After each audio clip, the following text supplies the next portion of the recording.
এখানে আমি কতগুলো চিকেনকে টুকরো করে নিয়েছি।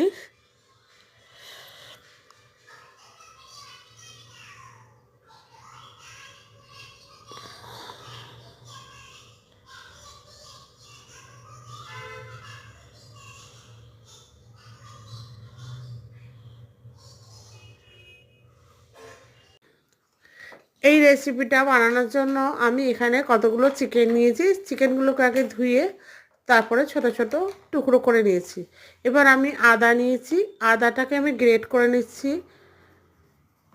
আর 2-3 কোয়া রসুন নিয়েছি, রসুনটাকেও গ্রেট করে নিচ্ছি। ডিমটা মাখানো আপনারা হয়ে চাইলে গেছে। এটাকে পেস্ট করে নিতে পারেন। এবার আমি এখানে দিয়ে দিচ্ছি এবার আদা রসুনটা আমি প্রায় এই চিকেনের মধ্যে দিয়ে দিলাম, মানে হাফ চা চামচ দিয়ে ভালো করে বিট ম্যারিনেট লবণ করে আর নিচ্ছি। হচ্ছে এরপর আমি একটা ডিম গোলমরিচ নিয়েছি, গুঁড়ো ডিমটা আমি পুরোটাই এর দুটো মধ্যে আমি দিয়ে দিলাম, একসাথে মিশিয়ে দিচ্ছি।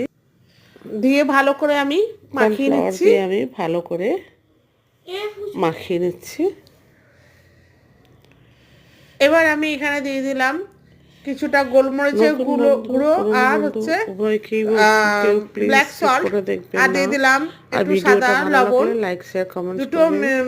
আশা করছি দিয়ে ভালো আবার লাগবে। এখানে আপনাদের ছাড়া আমার পথ চলা সম্ভব না, সুতরাং আমার পাশে থাকবেন।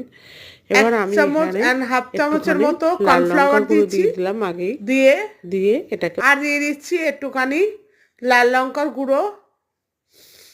দিয়ে এবার সমস্ত উপকরণগুলো ভালো করে আমি মিশিয়ে নেব।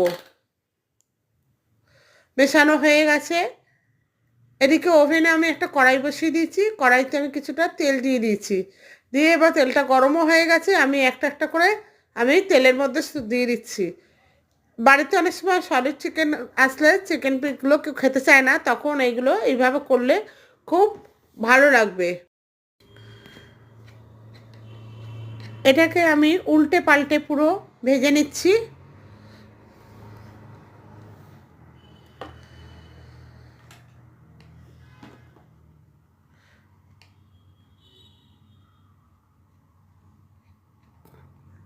ভাজা হয়ে গেছে, বাকিগুলো আমি ওই একইভাবে ভেজে নিচ্ছি।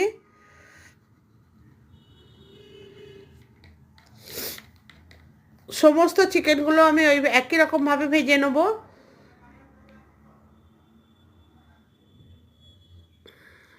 বন্ধুরা, আপনাদের যদি এই রেসিপিটা ভালো লাগে তাহলে অতি অবশ্যই আমার চ্যানেলটাকে সাবস্ক্রাইব করবেন এবং লাইক শেয়ার কমেন্টস করবেন।